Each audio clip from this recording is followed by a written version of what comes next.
কচুর ডাল রান্না করব। কচুটা প্রেসার কুকারে সেদ্ধ করে নিয়েছি, এখন এটাকে ছাড়িয়ে নেব। কড়াতে তেল দিয়েছি, এখন একটু দেবো পাঁচফোড়ন আর দিয়ে দেবো পেঁয়াজ কুচি। পেঁয়াজটা লাল লাল হয়ে এসছে, এখন দেবো আদা রসুনের এই পেস্টটা। এটা ভাজা হয়ে এসছে, এখন একটুখানি জল দেবো,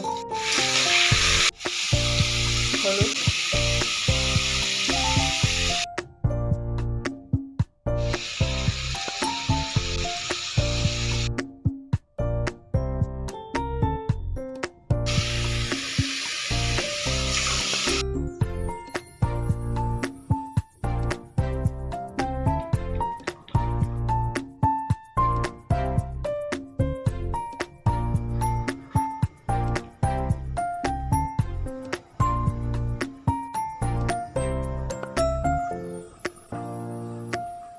তো আজকে দুপুরবেলা সিম্পলভাবে বানিয়ে নিলাম কচুর ডাল।